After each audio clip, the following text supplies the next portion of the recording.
Setan memang makhluk yang dilaknat dan bertugas menggoda manusia untuk melakukan kejahatan. Namun, jika Tuhan menanyakan siapa yang lebih jahat daripada setan, maka izinkan saya menjawab. Assalamualaikum semuanya. Bagaimana kabar kalian? Semoga selalu diberi kesehatan dan dimudahkan rezekinya oleh Allah. Amin ya robbal alamin. Di sebuah desa terpencil, tinggallah seorang ulama besar yang sangat disegani karena ilmunya.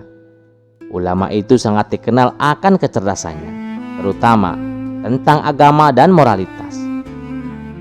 Saat ulama itu hendak memasuki sebuah masjid, tak sengaja sang ulama mendengar beberapa muridnya sedang membicarakan Abu Nawas. Ulama itu segera mendekati, lalu bertanya kepada mereka, "Siapa Abu Nawas itu?" Salah satu muridnya menjawab, "Maaf Tuan Guru, Abu Nawas adalah orang yang paling cerdas di kota Baghdad. Kecerdasannya tak tertandingi. Sampai-sampai Baginda Raja pun kapok ketika berdebat dengan Abu Nawas." Ulama itu tak terima mendengar ada orang yang paling cerdas daripada ulama itu. Seketika ulama itu menyuruh beberapa muridnya untuk mengundang Abu Nawas ke masjid. Tujuan ulama itu mengundang Abu Nawas semata-mata hanya ingin berdebat untuk membuktikan siapa yang paling cerdas. Kabar tentang debat panas ini tersebar di kota Baghdad. Masyarakat dan para murid ulama itu telah berkumpul di masjid untuk menyaksikan debat panas ini. Setelah Abu Nawas tiba, ulama itu mempersilahkan Abu Nawas untuk duduk di kursi panas yang sudah disiapkan. Ulama itu memulai pembicaraan. "Abu Nawas, aku dengar kamu orang yang paling cerdas di kota Baghdad. Aku mengundangmu ke sini untuk berdebat. Maaf Tuan Ulama, hamba hanyalah orang bodoh yang tidak tahu apa-apa," sahut Abu Nawas dengan nada merendah. Ulama itu melanjutkan, "Tapi aku dengar dari orang-orang bahwa Baginda Raja selalu kalah jika berdebat denganmu. Aku penasaran dengan kecerdasanmu. Tapi jika kau tidak mau berdebat denganku, maka aku akan umumkan di depan raja bahwa Abu Nawas sebenarnya adalah orang yang paling bodoh di kota Baghdad." Mendengar perkataan ulama itu, Abu Nawas terdiam sambil berbicara dalam hati, "Jangankan kamu, Baginda Raja pun aku buat kapok." Sambil tersenyum, Abu Nawas berkata, "Baiklah Tuan, jika Tuan memaksa saya untuk berdebat, saya terima tantangan Tuan. Apa yang ingin Tuan tanyakan kepada saya?" Sang ulama mengerutkan keningnya dan menatap langsung ke arah Abu Nawas. "Menurutmu, siapakah yang lebih jahat daripada setan?" tanyanya.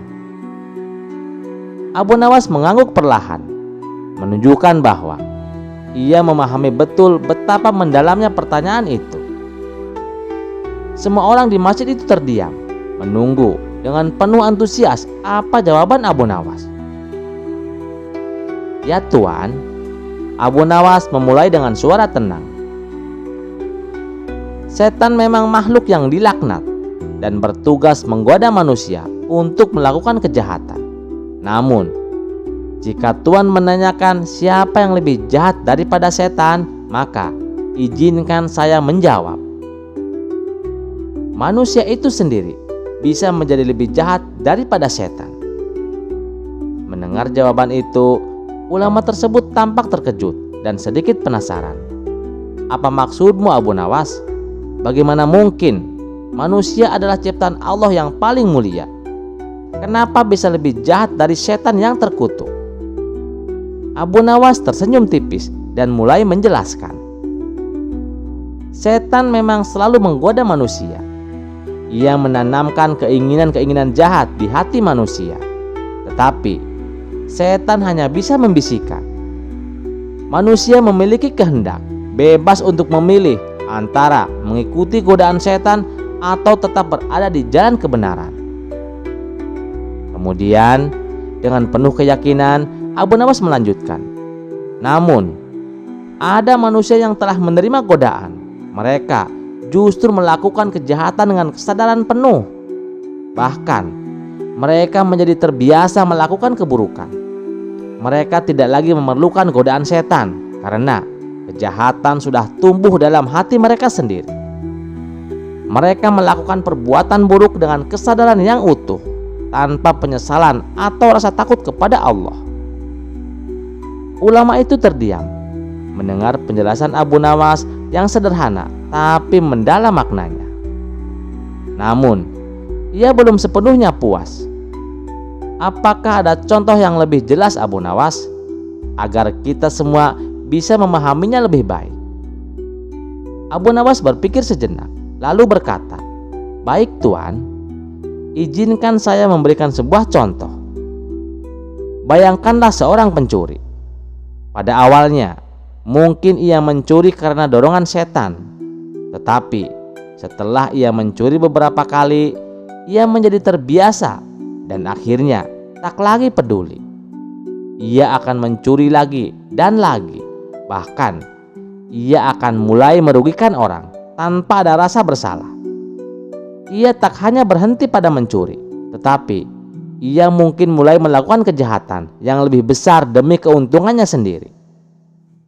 Orang-orang di masjid itu mulai mengangguk, memahami maksud Abu Nawas. Sang ulama pun berpikir keras, mengakui kebenaran dalam kata-kata Abu Nawas. Tapi bagaimana kita tahu, tanya ulama itu lagi, bahwa mereka benar-benar lebih jahat daripada setan? Abu Nawas menjawab dengan mantap, "Tuan, setan pada akhirnya hanya memiliki satu tujuan, untuk membuat manusia berdosa. Namun, manusia yang telah dikuasai oleh keburukan di hatinya bisa saja merugikan orang lain, bahkan banyak orang, demi kepentingannya sendiri tanpa peduli apakah perbuatannya benar atau salah. Bahkan, mereka bisa berbohong, menipu, mencuri, atau bahkan membunuh hanya untuk memuaskan keinginan mereka sendiri. Setan hanya membisikkan keburukan, tetapi manusia yang jahat bisa berbuat lebih dari itu. Mereka bisa memaafkan keburukan itu untuk tujuan pribadi yang lebih besar, untuk keserakahan atau kekuasaan. Ini yang membuat mereka lebih jahat daripada setan itu sendiri." Ulama itu terdiam sejenak, lalu ia tersenyum, merasa puas dan kagum dengan penjelasan Abu Nawas. Ia pun mengakui akan kecerdasan Abu Nawas. Ulama itu lalu berkata, "Abu Nawas, kamu benar-benar cerdas. Raja dibuat kapok oleh kecerdasanmu." Ulama itu kemudian melanjutkan, "Engkau benar Abu Nawas," katanya. "Bukan hanya setan yang bisa menyesatkan. Hati manusia yang kotor ketika tidak lagi takut kepada Allah dan tidak lagi merasa malu bisa menjadi jauh lebih jahat dari setan." Sejak hari itu, masyarakat mulai berhati-hati pada perbuatan mereka karena mereka sadar bahwa keburukan bukan hanya dari godaan setan, tetapi juga bisa datang dari hati mereka sendiri jika mereka tidak menjaga iman dan akhlak. Kisah selanjutnya. Pada suatu hari, Baginda Raja memerintahkan para prajurit agar Abu Nawas ditangkap dan dipenjarakan. Dalam benaknya, Raja berpikir bahwa dengan berada di dalam penjara, Abu Nawas tidak akan bisa lagi bermain-main dengan kelicikannya. Baginda Raja berkata, "Prajurit, segera tangkap Abu Nawas dan penjarakan dia." Abu Nawas menerima kabar bahwa ia akan dijebloskan ke penjara. Ia tertawa dalam hati. Karena meskipun ini adalah hukuman tanpa alasan, ia merasa ini adalah kesempatan untuk membuktikan bahwa kecerdikannya tidak bisa dibendung oleh tembok penjara. Dengan senyum kecil, ia berkata dalam hati, "Ah, penjara, silakan saja kalau raja mampu untuk memenjarakanku." Setibanya di penjara, Abu Nawas dengan tenang masuk ke dalam selnya. Sementara Para penjaga mengawasinya dengan waspada. Mereka tahu bahwa Abu Nawas bukanlah tahanan biasa. Kepala penjaga penjara pun berkata, "Hai para penjaga, awasi Abu Nawas. Jangan sampai dia lolos. Dia terkenal cerdik. Jadi awasi setiap sudut penjara. Jangan sampai dia lengah." Abu Nawas yang mendengar kata-kata kepala penjaga itu tersenyum penuh arti. Namun ia tetap diam di dalam sel dan tampak pasrah dengan nasibnya. Beberapa hari berlalu, Abu Nawas tetap berada di dalam penjara, tampak tenang, seolah-olah tidak ada masalah. Namun, di dalam pikirannya, ia sedang merencanakan cara untuk keluar dari penjara tanpa melanggar aturan. Tiba-tiba, ia mendapatkan ide cemerlang.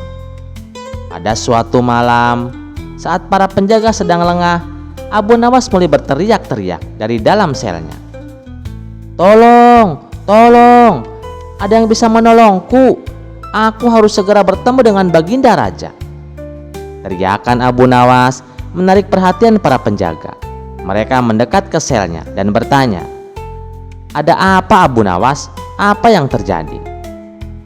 Abu Nawas berpura-pura panik dan berbisik dengan nada serius, "Aku punya informasi yang sangat penting untuk disampaikan kepada Baginda Raja. Ini menyangkut keselamatan kerajaan. Aku mohon kalian membawaku ke hadapan Baginda Raja sekarang juga." Para penjaga itu awalnya ragu, tetapi desakan Abu Nawas membuat mereka berpikir bahwa mungkin ia benar-benar mengetahui sesuatu yang sangat penting. Akhirnya, mereka memutuskan untuk membawa Abu Nawas ke hadapan Baginda Raja dengan pengawalan yang ketat. Di ruang singgasana, Baginda Raja melihat Abu Nawas yang tampak serius, tidak seperti biasanya. Dengan penuh rasa ingin tahu, Raja bertanya, "Apa yang ingin kau sampaikan, Abu Nawas? Apa yang begitu penting hingga kau memohon untuk bertemu denganku di tengah malam?" Abu Nawas membungkuk hormat dan dengan suara penuh keyakinan ia berkata, "Paduka yang mulia, ada sebuah ancaman besar terhadap kerajaan ini. Musuh dari negeri seberang berencana menyerang kita dalam waktu dekat." Mendengar ucapan Abu Nawas, Raja merasa kaget sekaligus khawatir. "Dari mana kau tahu tentang ancaman itu, Abu Nawas?" Abu Nawas dengan wajah meyakinkan menjawab, "Hamba mendengar kabar ini dari seorang tawanan yang juga berada di dalam penjara ini, Paduka. Ia mengatakan bahwa pasukan mereka sedang bersiap-siap untuk menyerang. Hamba merasa perlu segera menyampaikan ini agar Paduka bisa mengambil langkah cepat." Baginda Raja merasa tertekan dan khawatir. Tanpa berpikir panjang, ia mengutus para prajurit untuk memperketat penjagaan di perbatasan dan mempersiapkan pasukan kerajaan untuk menghadapi kemungkinan serangan. Namun, beberapa hari berlalu tanpa ada tanda-tanda serangan apapun. Para pejabat kerajaan mulai merasa ada yang aneh dan bertanya-tanya, apakah Abu Nawas benar-benar berkata jujur atau hanya membuat siasat lagi. Suatu hari, Raja akhirnya memanggil Abu Nawas ke istana dan menanyakan kepadanya dengan nada serius, "Abu Nawas, aku telah melakukan semua yang kau sarankan, tapi tidak ada serangan yang datang. Apa kau telah berbohong kepadaku?" Abu Nawas tersenyum penuh kepolosan dan menjawab, "Paduka yang mulia, bukankah tidak ada salahnya untuk berjaga-jaga? Hamba hanya ingin memastikan bahwa kerajaan ini selalu siap menghadapi segala kemungkinan."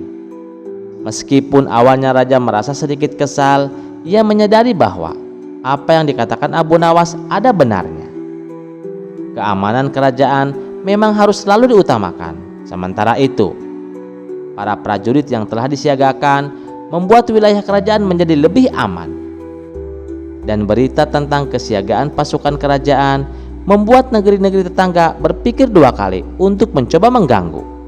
Akhirnya, setelah merasa puas dengan hasil tindakan Abu Nawas, Baginda Raja berkata, "Abu Nawas, Meskipun caramu tidak biasa, kau telah membantu kerajaan ini menjadi lebih aman. Oleh karena itu, aku mengampuni hukumanmu dan bahkan akan memberikan hadiah sebagai tanda terima kasih." Abu Nawas pun membungkuk hormat dengan rasa syukur yang dalam.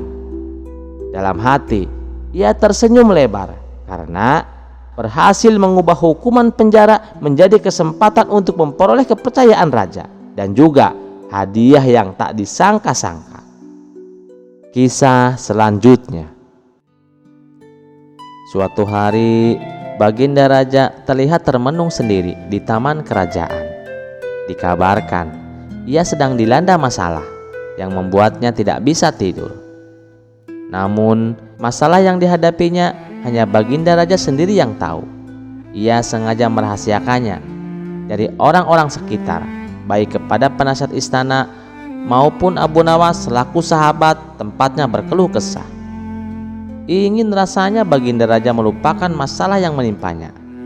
Kalaupun bisa lari menghindar, tentulah ia akan melakukannya. Tapi kenyataannya, permasalahan yang dihadapinya terasa seperti mengikutinya kemanapun Baginda Raja pergi. Sejak saat itu, Baginda Raja sering terlihat melamun seorang diri. Kemudian, penasihat istana mendekati Baginda Raja. "Maaf Paduka yang mulia, hamba perhatikan belakangan ini Paduka terlihat murung. Hamba khawatir Paduka nanti akan jatuh sakit. Apakah ada sesuatu yang Paduka pikirkan?" tanya penasihat istana. "Tidak ada apa-apa, aku baik-baik saja. Kamu urusi saja pekerjaanmu," jawab Baginda Raja dengan memalingkan wajahnya. Penasihat istana pun hanya terdiam. Ia merasakan gelagat bahwa Baginda Raja sedang dilanda masalah yang besar.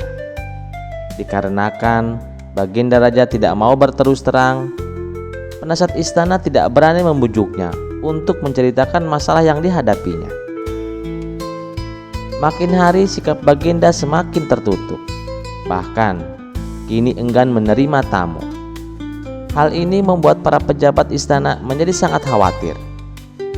Apa yang harus kita lakukan? Makin hari Baginda terlihat mengkhawatirkan. Ini sangat buruk untuk kondisinya. Jangan sampai Baginda Raja nanti jatuh sakit, kata salah satu seorang menteri. Iya betul, aku juga cemas melihat sikap Baginda Raja belakangan ini. Aku sudah coba memujuknya supaya mau menceritakan masalah yang dialaminya, tapi beliau malah memalingkan wajah, beber penasihat istana. Saya ada saran. Bagaimana kalau masalah ini kita sampaikan kepada Abu Nawas? Ia tahu solusinya, ujar salah satu menterinya. Nah, iya, saya setuju dengan saran tersebut, balas menteri yang lainnya. Maka beberapa menteri istana segera mendatangi rumah Abu Nawas. Melihat yang datang adalah para menteri, Abu Nawas sempat terkejut karena biasanya yang diutus Baginda Raja adalah prajurit istana. Kenapa kalian yang datang? Tanya Abu Nawas. Kami kesini bukan diutus Baginda Raja, tapi atas kemauan sendiri, jawab para menteri istana. Kemudian para menteri ini memberitahu Abu Nawas tentang keadaan yang menimpa Baginda Raja. Kami semua sudah berusaha memberi perhatian, tapi Baginda Raja selalu menutup diri, kata salah satu menterinya. Oh begitu, aku akan coba menghiburnya. Mari kita ke istana sekarang, ajak Abu Nawas. Singkat cerita, Abu Nawas menghadap Baginda Raja. Ia lalu bercerita kisah-kisah jenaka di hadapan Baginda Raja, berharap bisa terhibur dan tertawa.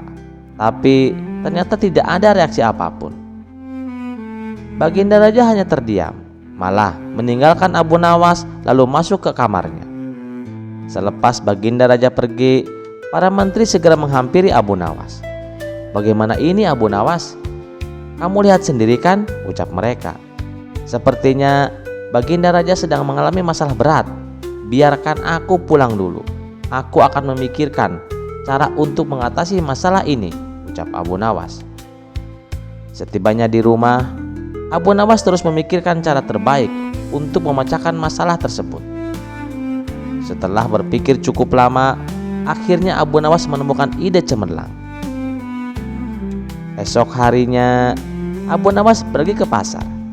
Di hadapan orang-orang, Abu Nawas berteriak, "Wahai kalian, apakah di antara kalian ada yang bisa memasukkan unta ke lubang jarum?" Mendengar pertanyaan Abu Nawas, semua orang yang ada di sana heran. Salah satu dari mereka lalu menjawab, "Mana mungkin bisa, itu perkara yang mustahil." Dengan lantang, Abu Nawas juga membalas, "Tidak ada perkara yang mustahil, jangankan aku, anak kecil pun bisa." Jawab Abu Nawas, "Kalau kamu memang bisa, tunjukkanlah kepada kami," pinta mereka. "Maaf kawan-kawan, sayangnya aku hanya bisa membuktikannya bila di hadapan Baginda Raja," jawab Abu Nawas. Begitulah seterusnya. Setiap ada keramaian orang ataupun perkumpulan, Abu Nawas selalu mengatakan hal yang sama. Akhirnya kabar tentang Abu Nawas bisa memasukkan unta ke dalam lubang jarum sampai juga hingga telinga Baginda Raja. Awalnya Baginda Raja tidak terlalu memperdulikannya, tapi lama-kelamaan timbul juga rasa penasaran pada dirinya. Maka diperintahkan beberapa pengawal istana memanggil Abu Nawas. "Maaf Tuan Abu, Anda diperintah Paduka untuk datang ke istana," ucap seorang prajurit. "Benarkah?" tanya Abu Nawas memastikan.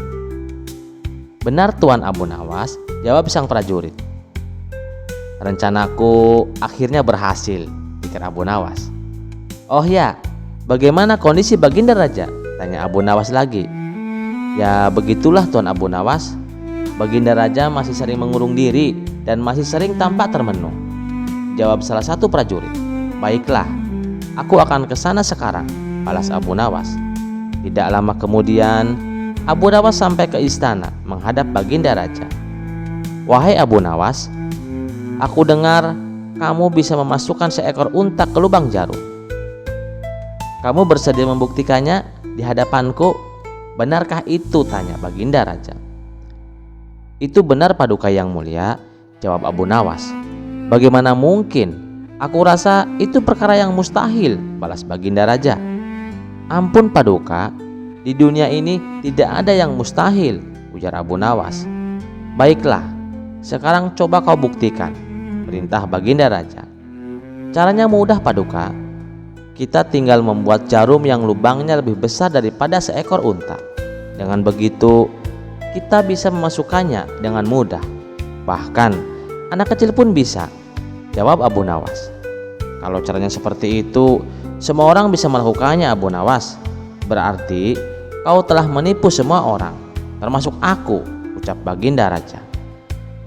"Hamba tidak pernah menipu siapapun Paduka, dan hamba juga tidak pernah menipu Paduka. Hamba tidak pernah mengatakan bahwa jarum yang hamba maksud adalah jarum yang kecil," balas Abu Nawas. "Iya, itu benar. Tapi apa maksud dari pernyataan itu?" tanya Baginda Raja. "Hamba hanya ingin mengatakan Paduka, ada hikmah dari pernyataan ini," jawab Abu Nawas. "Hikmah? Hikmah dari mana Abu Nawas?" tanya Baginda Raja. "Bukankah tadinya Baginda Raja tidak percaya kalau hamba bisa memasukkan unta ke dalam jarum? Tapi setelah hamba jelaskan, Baginda Raja baru mempercayai. Begitu juga dengan permasalahan yang sedang kita hadapi Paduka. Sebesar apapun masalah, sebesar apapun bebannya, tapi kalau hati kita lebih besar, hati kita akan lebih luas saat menghadapinya. Maka semua masalah akan terasa lebih ringan. Itulah gambaran seekor unta bila dimasukkan ke dalam lubang jarum. Sepintas saat kita menghadapinya, pasti itu mustahil dilakukan. Tapi bila hati kita luas dan besar, maka pikiran kita juga akan mengikuti. Dan akhirnya masalah yang kita anggap mustahil di atas menjadi mudah dan ringan untuk dijalani. Bagaimana kita akan bisa menang bila kita mengatasi masalah dengan hati yang sempit?" tutur Abu Nawas. Seketika Baginda Raja terdiam. Ia terus merenungi ucapan Abu Nawas. Suasana pun mendadak menjadi hening. Tidak berapa lama, Baginda Raja pun berkata, "Terima kasih Abu Nawas, kau telah menyadarkanku. Selama ini aku memang dilanda masalah dan hatiku sempit untuk menghadapinya, sehingga pikiranku juga ikut menjadi buntu," ujar Baginda Raja. Sejak kejadian itu, kini Baginda Raja mulai terlihat ceria. Ia tak lagi terlihat murung seperti hari-hari sebelumnya. Sekian dulu perjumpaan kita kali ini. Sampai jumpa di kisah selanjutnya. Terima kasih yang sudah setia menonton channel ini. Wassalamualaikum warahmatullahi wabarakatuh.